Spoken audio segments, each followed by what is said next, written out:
Oke, shalom semuanya. God bless ya. Yuk kita hari ini belajar untuk menjadi disciple voice. Bagaimana Tuhan menyuarakan untuk kita menjadi seorang murid. Lalu kita menyuarakan bagaimana suara seorang murid. Hari ini kita buka kitab Hakim-Hakim. Kita mulai dengan kitab Hakim-Hakim di mana bangsa Israel kehilangan jejaknya Tuhan. Karena tidak adanya seorang pemimpin. Disciple voice akan kita mulai bagaimana pentingnya seorang imam Allah. Banyak orang yang menganggap remeh, menganggap rendah panggilan seorang gembala. Bagaimana sesungguhnya apabila kita runtut dari kisah kitab Hakim-Hakim, salah satu kitab yang menceritakan bagaimana bangsa Israel kehilangan jejaknya Tuhan karena tidak adanya seorang pemimpin. Namun ketika Tuhan membangkitkan seorang pemimpin, Tuhan bebaskan bangsa Israel dari kesalahan mereka. Itulah fungsi daripada panggilan gembala. Gembala itu mewakili Kristus, kalau sebagai tubuh Kristus, itu sebagai kepala yang memikirkan, sebagai mata yang melihat jalan Tuhan. Sebagai telinga yang mendengarkan suara Tuhan dengan segala aturan-aturannya. Itu penting, saudaraku. Sehingga jawatan gembala itu memiliki porsi khusus. Sekali lagi, kitab Hakim-Hakim menuliskan bangsa Israel tanpa seorang pemimpin yang ditunjuk Allah. Menjadi bangsa ini akhirnya liar dan menyembah dewa-dewa Kanaan. Mereka ditawan, diperbudak di tanah Kanaan. Nah, di dalam disciple voice hari ini Tuhan berbicara bahwa kita Hakim-Hakim menceritakan kehilangan seorang pemimpin rohani atau jawatan gembala dari sebuah pelayanan, mau persekutuan, mau gereja, mau ministry apapun, itu adalah kematian rohani, saudaraku.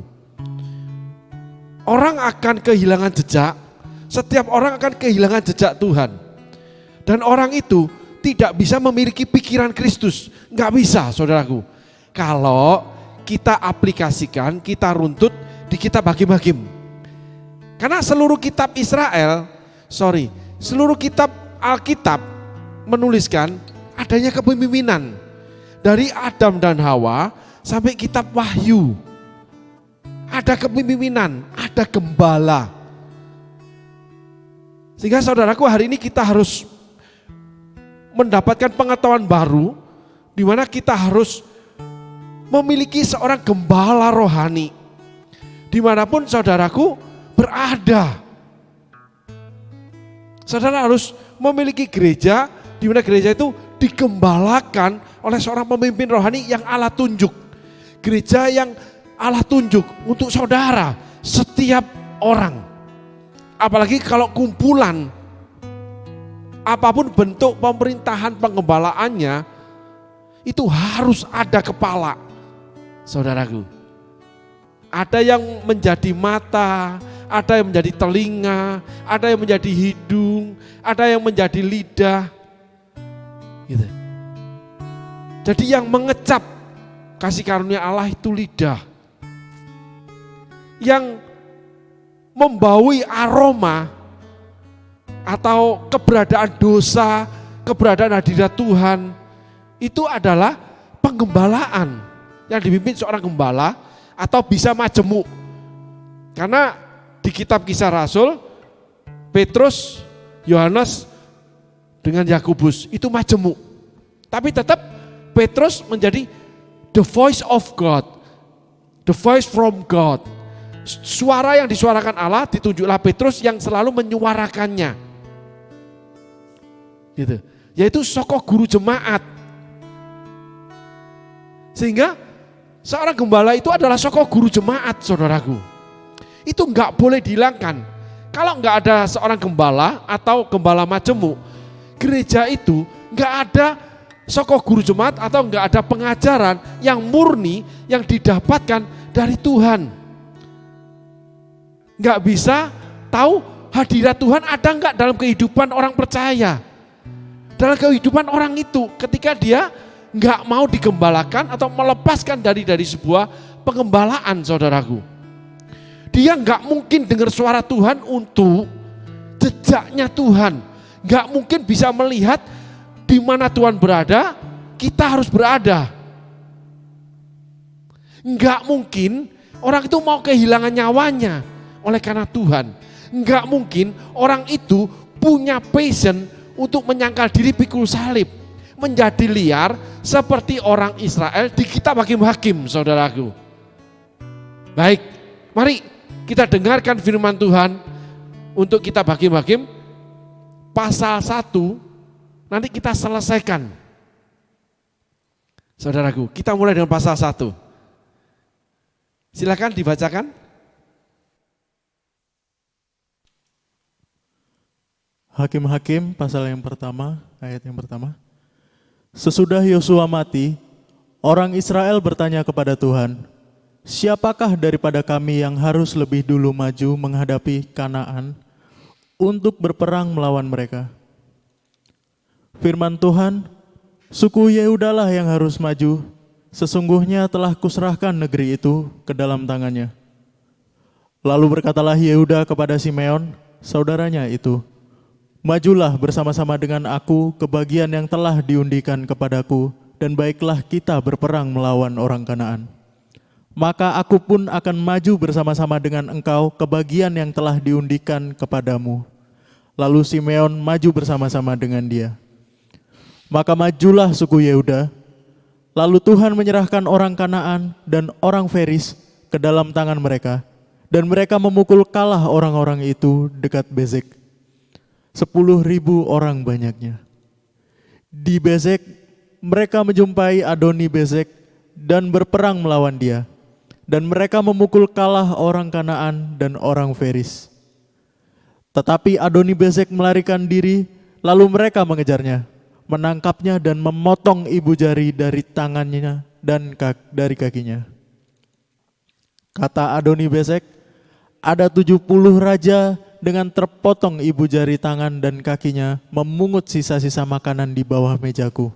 Sesuai dengan yang kulakukan itu, demikianlah dibalaskan Allah kepadaku. Kemudian ia dibawa ke Yerusalem dan mati di sana. Sesudah itu Bani Yehuda berperang melawan Yerusalem, merebutnya lalu memukulnya dengan mata pedang dan memusnahkan kota itu dengan api. Kemudian Bani Yehuda maju berperang melawan orang Kanaan yang diam di pegunungan, di tanah Negeb, dan di daerah bukit. Lalu suku Yehuda bergerak menyerang orang Kanaan yang diam di Hebron. Nama Hebron dahulu adalah Kiryat Arba, dan memukul kalah Sesai, Ahiman, dan Talmai. Dari sana mereka bergerak menyerang penduduk Debir. Nama Debir dahulu adalah Kiryat Sefer. Berkatalah Kaleb, siapa yang mengalahkan dan merebut Kiryat Sefer? Kepadanya akan kuberikan Aksa, anakku, menjadi istrinya. Dan Otniel, anak Kenas, adik Kaleb, merebut kota itu, lalu Kaleb memberikan Aksa, anaknya, kepada menjadi istrinya. Ketika perempuan itu tiba, dibujuknya suaminya untuk meminta sebidang ladang kepada ayahnya. Maka turunlah perempuan itu dari keledainya, lalu berkatalah Kaleb kepadanya, ada apa? Jawabnya kepadanya, berikanlah kepadaku suatu hadiah. Telah kau berikan kepadaku tanah yang gersang. berikanlah juga kepadaku mata air. Lalu Kaleb memberikan kepadanya mata air yang di hulu dan mata air yang di hilir.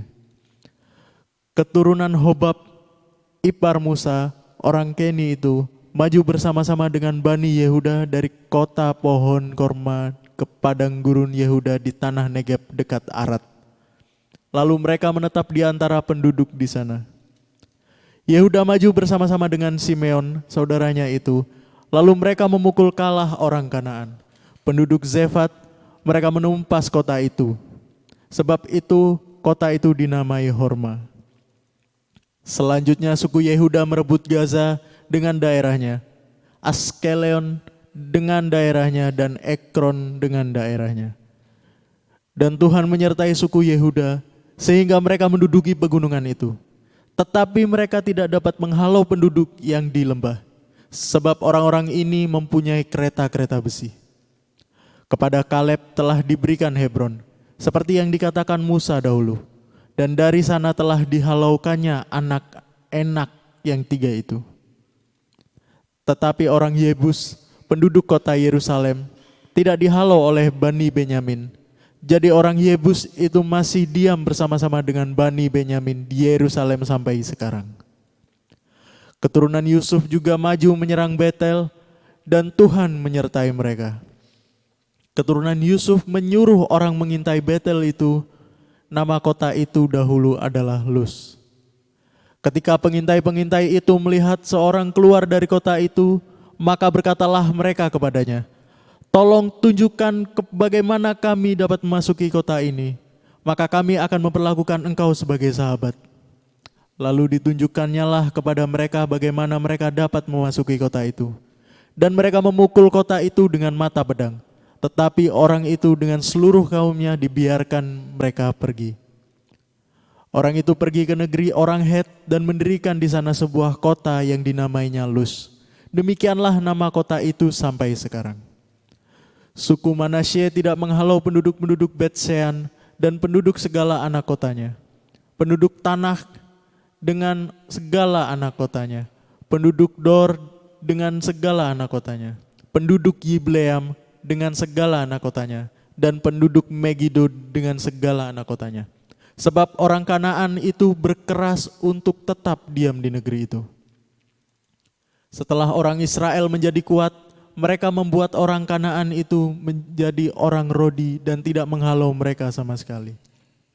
Suku Efraim pun tidak menghalau orang Kanaan yang diam di Gezer, sehingga orang Kanaan itu tetap diam di tengah-tengah mereka di Gezer.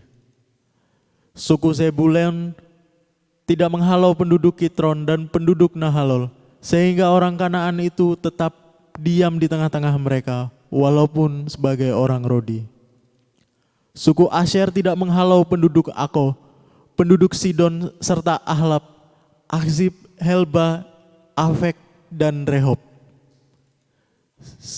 Sehingga orang Asher itu diam di tengah-tengah orang Kanaan, penduduk asli di negeri itu, sebab orang-orang itu tidak dihalaunya. Suku Naftali tidak menghalau penduduk Bet-Semes dan penduduk Bet-Anat, sehingga mereka diam di tengah-tengah orang Kanaan, penduduk asli di negeri itu. Tetapi penduduk Bet-Semes dan Bet-Anat itu menjadi orang Rodi bagi mereka. Orang Amon mendesak Bani dan ke sebelah pegunungan dan tidak membiarkan mereka turun ke lembah. Dan orang Amori itu berkeras untuk tetap diam di Har-Heres, di Ayalon, dan di Saalbim, walaupun mereka mendapat tekanan berat dari keturunan Yusuf, sebab mereka menjadi orang Rodi. Daerah orang Amori itu mulai dari pendakian Akrabim, dari Sela, terus ke atas. Oke, coba saudaraku perhatikan ya, kita belajar. Orang Israel ketika Yosua mati, nggak ada pemimpinnya. Orang Israel, Bani Yehuda, itu bertanya kepada Tuhan. Tolong ditayangkan yang mulai dari ayat 1. Ya. Sesudah Yosua mati, orang Israel bertanya kepada Tuhan, siapakah daripada kami yang harus lebih dahulu maju menghadapi orang Kanaan untuk berperang melawan mereka? Ayat selanjutnya. Firman Tuhan, suku Yehuda lah yang harus maju. Sesungguhnya telah kuserahkan negeri itu ke dalam tangannya. Ayat selanjutnya. Lalu berkatalah Yehuda kepada Simeon saudaranya itu. Saudara perhatikan ini. Tuhan bicara, suku Yehuda lah yang maju. Enggak ada embel-embel. Saudara ingat ketika iblis berkata kepada Hawa, buah ini enggak boleh dimakan kan? Jawaban Hawa, ya enggak boleh makan dan rabah. Hawa lepas daripada garis di mana Tuhan bicara kepada Adam bahwa buah itu enggak boleh dimakan. Enggak ada kata-kata rabah.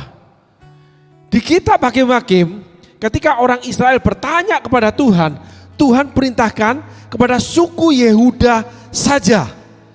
Tapi suku Yehuda mengajak, ada penambahan. Garis bawahi, suku Yehuda. Bukan seseorang yang ditunjuk. Di dalam perjalanan bangsa Israel keluar dari Mesir, Musa ditunjuk, dengarkan suara Musa. Gitu. Ketika Tuhan Yesus lahir, Tuhan ditunjuk, dengarkan dia. Ketika burung merpati turun, Yesus ketika dibaptis. Perkataan Allah itu kekal, tetapi ketika tidak ada kepemimpinan,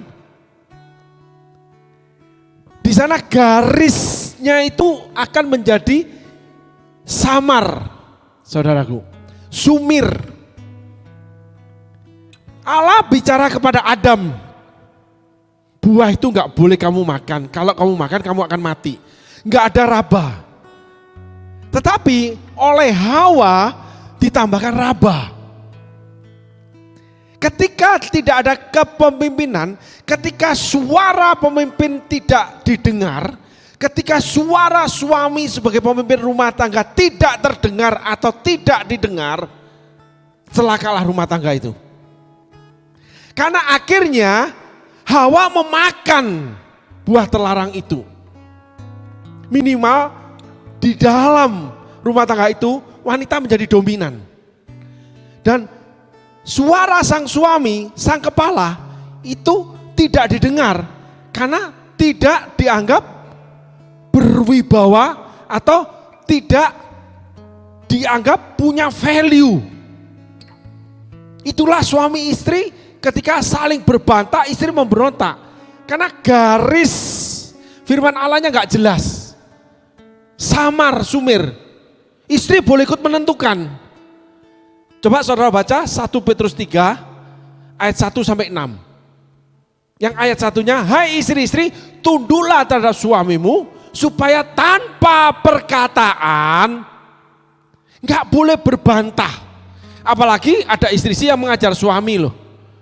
Loh kalau gitu kami diem aja Pak, kayak robot. Tidak. Memberikan sumbangsi pikiran di mana harus diterima oleh suami. Dan pikiran itu akan memperkaya keputusan suami. Hai suami-suami, hiduplah bijaksana dengan istrimu. Gitu saudaraku. Tetapi keputusan harus tangan suami. Sehingga garisnya firman Allah jelas. Sama dengan bangsa Israel, sama dengan Adam, ketika istrinya Hawa melakukan sebuah gerakan berbicara dengan iblis, Adam ini diam. Adam tidak punya value, tidak punya karisma, nggak punya bobot, nggak punya kekuatan untuk meletakkan kembali dirinya bahwa hei Hawa itu salah. Dan saya melihat sendiri saudaraku, ada seorang hamba Tuhan, ketika suaminya berbicara, itu istri melotot diam loh. Luar biasa saudaraku. Itu adalah pelanggaran spirit Alkitab. Perkataanku roh dan hidup. Dan dia akan melakukan segala yang kuperintahkan kepada dia. Saudaraku cari sendiri di Alkitab. Nah, ini penting saudaraku. Kita kembali kepada bangsa Israel. Tuhan berbicara untuk Yehuda yang maju. Tapi Yehuda mengajak suku yang lain karena tidak ada kepemimpinan. Hari ini kita belajar bagaimana hidup itu harus ada kepemimpinan yang ditetapkan Allah. Yang kedua, tugas seorang pemimpin itu adalah mematuhi garisnya Allah, yaitu firman Tuhan. Amin saudaraku. Tuhan Yesus berkati.